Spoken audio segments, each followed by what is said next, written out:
I'm Ethan Molnar, and today we're going to be talking about the cubic equation of state. Now, the cubic equation of state is a form that is more advanced than the van der Waals equation to describe the transformation of a liquid between solid, liquid, and gaseous phases. Now, as we know the van der Waals equation, P is equal to RT over V minus B minus A over V squared. The cubic equation of state takes that and adds in a few more constants and variables to help make it more accurate and more closer representation of reality. So the general cubic equation of state is as follows. P is equal to RT over V minus B, this is familiar, minus A, this time as a function of temperature T, over V minus epsilon B times V minus sigma B.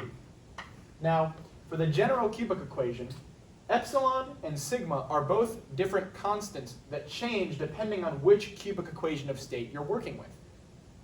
For certain ones, it will be 0 and 1. For others, it will be 1 and 0. And for van der Waals, of course, they're both 0. Now, our goal today is going to be turning this cubic equation of state into an actual cubic equation, as the name implies, as possible. So we're going to start by remembering that Z is equal to R T over PV. Oh, I have that backwards. That's my mistake. Oh, my eraser is all the way over here. That's not a problem. We can fix that lickety-split. Z is equal to PV over RT. That's very important. You have to remember that. It's PV over RT, not the other way around. Otherwise, you'll get this whole derivation backwards. So what we're going to start to do is, in order to bring this in, first we're going to divide both sides of this equation by RT, because we weren't going to try to get Z on this side right here. So what we're going to do is, seeing that Z is equal to PV over RT, we're going to multiply both sides by V and divide both sides by RT. So over here we're going to get PV over RT is equal to, when we divide this part of the fraction by PV, we're going to get a 1 on top, multiply by V, we're going to get V over, RTs are going to cancel, so we're just going to have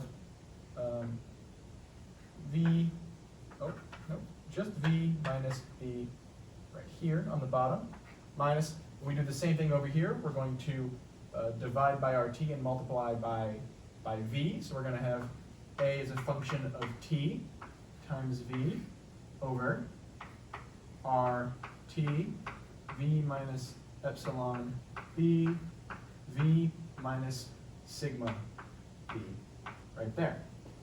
Now, what we're going to do is we're going to do some very simple algebraic simplification. So again, we're going to change PV over RT, which is equal to Z. We're going to write that as Z.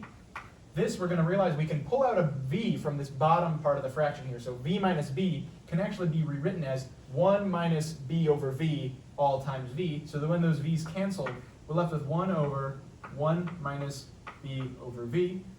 Over here, we can do something a little bit similar, which is going to be pulling V's out of both of these parentheses right here, these subtraction parentheses. So when we pull the first one out, that's going to cancel the V that's on the top of the fraction. And when we pull the second one, that's going to remain in the denominator. So we're going to have A as a function of T over R, T, V, and then 1 minus epsilon B over V, 1 minus sigma B over V. Also, the mistake I make every single time I write the cubic equation of state, without fail, is setting these two to be subtraction problems. They're not subtraction problems. These are absolutely, positively, all positive. If you mess that up, that will have disastrous consequences later on. And every time I do this, I always rate them as differences. They are not differences. Both of these right here are positive. They're additions on the bottom of that denominator of the attractive portion of the equation of state. These are positive. Remember that. That's very important. They're positive. So now that I fixed that glaring error that I'm sure Mr. Carlos was just screaming at me to fix, now we can continue on with our derivation. So as we continue, we can also rearrange this Z formula to say solving for v, because these v's are hanging around, and quite honestly, those are a little bit annoying, and we're going to want to get rid of those. So we can rewrite this equation by multiplying r and t and dividing by p to say that v is equal to z r t over p. So when we do that, we see here, this obviously stays the same as z is equal to 1 over, now this gets a bit more complicated, 1 minus b, and then when we turn this v into zrt over p, and since that v is on the denominator beneath b, we're just going to flip this whole fraction and write it as bp over zrt minus a of t stays the same. We're going to do the same thing with this v down here. So you notice that, again, since this v is in the denominator, we can just flip this whole thing and apply it to the main line fraction. We'll have r squared t squared, because there's already an rt there, and this r and t goes on the bottom, rt z, this p goes on the top, right there, p, and then we have our 1 plus epsilon beta over, now again, there are v's in here as well, so we're going to have to transform those. We're going to do the same thing where we just flip this whole fraction, since these v's are in the bottom of the denominator. We're going to have epsilon beta p over z r t. That's going to be the same thing here, 1 plus, not multiply, fix that, that's a little ugly, 1 plus sigma, that looks like a 6, but it's a sigma bp over z rt. So now this looks a lot messier than what we had just 1 or 2 steps ago. However, what's important here is that we're going to redefine some of this mess to make it a little bit easier to understand. So we're going to redefine 2 things here. The first is going to be beta. Now we're going to define beta as what we see right over here. It's going to be bp over rt. So when we define beta as bp over rt, and the other thing we're going to define is called q. Now q right here is going to be equal to this function a as a function of t. So we're going to have a of t over b brt, I believe. brt. Is that correct? Let me double check this in my head real quick.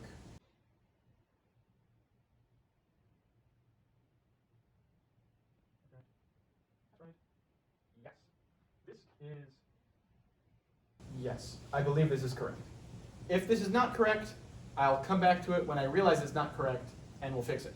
So, continuing on from here, we have z is equal to 1 over 1 minus, now we look here, and we see that bp rt, we have bp rt and a z on the bottom, so we can rewrite this as beta over z. And see, look how much simpler that looks. Next thing we're going to do over here is we're going to see that this a of t fits in the definition of q, but we realize right now that if we used q to substitute this, we'd have to put a b onto the bottom. And we don't want to have a b on there either. So what we're going to do is if we multiply q times b, we realize that the b on top and the b on the bottom of both of these definitions would cancel. And that would leave us with a of t p over rt times rt, which of course would be r squared t squared. So we notice when we multiply beta and q together, it takes care of all of the constants over here without us having to worry about an extra b being brought into the equation. So when we do that, we have q beta over, so that the q beta takes care of the a of t, the p, and also the rt squared. So those disappear, and we're left with z times 1 plus, now we see epsilon times beta p, or bp over zrt, so we can do the same thing we did over here, replace that with beta to make it epsilon beta over z times 1 plus, same thing with sigma, beta over z. right there. So, as we can see right here, this is a little bit cleaner than we had previously, all in terms of z, and then our new terms beta and q. So everything's a little bit simpler. So what we're going to do next is we're going to divide both sides of this equation by z. So I'm just going to parentheses around this whole thing, and we're going to divide by z. Now, when we do that, obviously on this side, it works out pretty nicely, because z divided by z is going to be 1. We have a big old 1 over here. And on this side, well, when we divide by z, that's really multiplying by 1 over z. Is the z's on the bottom of the fraction. So when we divide these two subtractive fractions by z, what we're really doing is multiplying the bottom term of both of these fractions by z. So when we do that, we have 1 over, now 1 minus beta over z times z is just going to be z minus beta. And when we do the same thing over here, we notice that we're basically multiplying by an additional z on the bottom. Now, since there's already a z down here that we could more or less FOIL into the first parentheses, this second z can FOIL into the second parentheses and do the equivalent of what we just did over here for this fraction, but for both additions in parentheses on this fraction. So over here we're left with q beta over z plus epsilon beta in parentheses, and z plus sigma, it looks like a g, but I promise it's a sigma, beta over here. Now this is very, very simplified and far gone from the messes we had up here. So, as we continue on with our derivation, hopefully that can still be seen on the camera. I'm going to bring it down a little bit, because I think that can still be seen. You can still see the 1 equals 1 minus other messy fraction over there. So, now what we have to do is cross multiply, because these are all fractions, at least on this side, and that's not easy to work with in terms of a polynomial. So the first thing we're going to want to do is get all of these fractions, and we're going to say fractions because once they're all in the same term, we can essentially just treat them as equal to each other without worrying about the denominator, because the denominators on this side will cancel out and this side will be fine, because it will just be the top positive terms. So what we're going to do is multiply everything by z minus beta, z plus epsilon beta, and z plus sigma beta, all three of these terms. So that way, this one will cancel out the z minus beta, this one will cancel out the z plus epsilon beta, and the z plus sigma beta, and this one won't cancel any of them out, and we'll have all three. So what we'll end up having here is, I'm going to make a little bit of room, because this is going to be quite long. When we multiply all three of these over here, we get z minus beta times, and just for the sake of making things easier to read, I'm just going to multiply these two out ahead of time right now. We have z squared plus epsilon beta z plus sigma beta z is epsilon plus sigma times beta z, right there, plus epsilon beta times sigma beta is epsilon sigma beta squared, right there. And that's all going to be equal to this one multiplied by all three, of course, the z minus b right here, canceling out with that. So we're just going to have 1 times this big, already foiled right here. So we're just going to write it again, z squared plus, parentheses, epsilon plus sigma beta z plus epsilon sigma beta squared. And that's going to be minus qb times all three of them, these two canceling out. So it's going to be minus q beta, and that's just going to be z minus beta, z minus beta. So as we can see right here, this is, in its roughest state, a polynomial of order 3, because when we FOIL this out, this z times this 3 is a z cubed. So we have achieved, in its roughest state, a cubic polynomial. Now, depending on if Carlos accepts this as the final answer or not, we are going to press on and try to get it all on one side equal to 0. Now, trigger warning, this will be some heavy algebraic spaghetti, and I am more than likely to make a mistake. But hopefully I will be able to correct those mistakes to make sure we arrive with the final answer that is a pure, straight-laced z cubed plus z squared plus z plus a constant equal to 0 cubic polynomial. So let's get started by foiling this out and foiling this out and just writing out all the terms across the whole blackboard. So multiplying each term in this equation by z, we get z cubed plus epsilon plus sigma beta z squared plus epsilon sigma beta squared z, so z squared becomes z cubed, z becomes z squared, no z becomes z to the first, and that's going to be, now we're going to distribute the negative beta around, negative beta z squared, negative zeta, beta z squared, minus epsilon plus sigma beta squared z minus epsilon sigma beta cubed, so that's all the betas distributed, is going to be all equal to all of these terms written as is, so z squared plus epsilon plus sigma, that's really ugly, epsilon plus sigma beta, that's not a beta, that should be z, beta z plus epsilon sigma beta squared minus, now we're going to distribute this QB to both sides, minus Q beta Z minus. This negative sign is incorrect. Negative Q beta times negative beta should yield positive Q beta squared, not negative Q beta squared as I am about to finish writing. Thankfully, this mistake was caught during the process of filming our 5th video in this series, but unfortunately, I do not possess a time machine and cannot go back to this chalkboard derivation and change this mistake. Thankfully, due to the power of editing, I can make this negative sign a positive sign, and we can continue with our derivation. Q beta squared.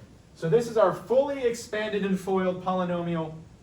It's hard for me to read because it's so long and ugly looking. It's probably even harder for you to read on my iPhone camera. So we're just going to keep on plugging and chugging over here. So what we're going to do now is we're going to move all of these all over here and then try to properly condense all the coefficients of the z cubed, z squared, z, and obviously the constant is just a coefficient. Now, z cubed, there's only one z cubed, so that's good. So we can just rewrite that as z cubed.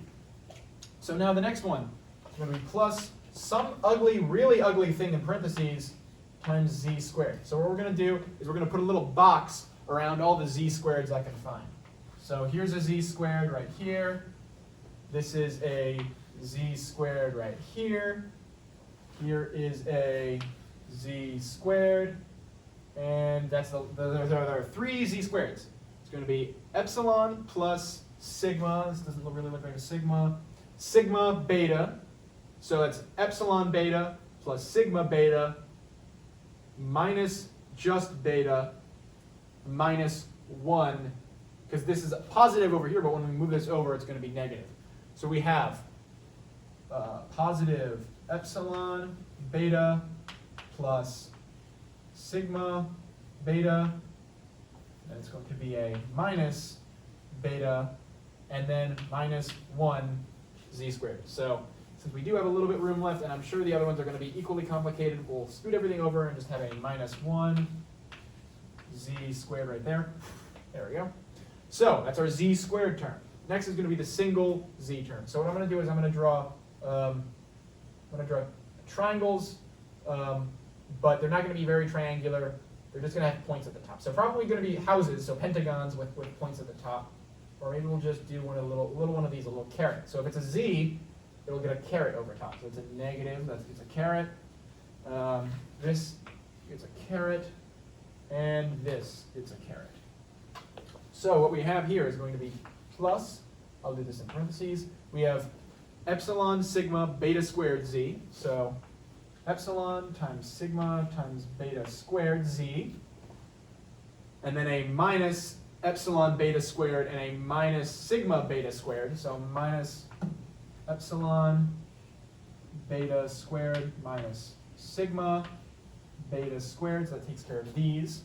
And then over here we have a positive epsilon beta and a positive sigma beta. However, when we bring those over here, those are both going to be, this positive term is going to become negative. So we're going to have a minus epsilon beta minus sigma beta.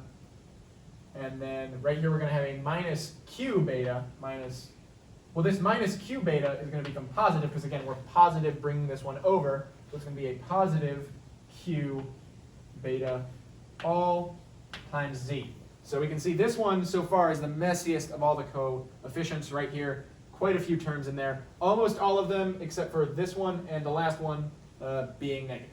So finally we're going to go and do all the constants. And for the constants we're just going to use some squiggly lines around them to indicate that they are constants. So right here's a constant right there. Epsilon sigma beta cubed.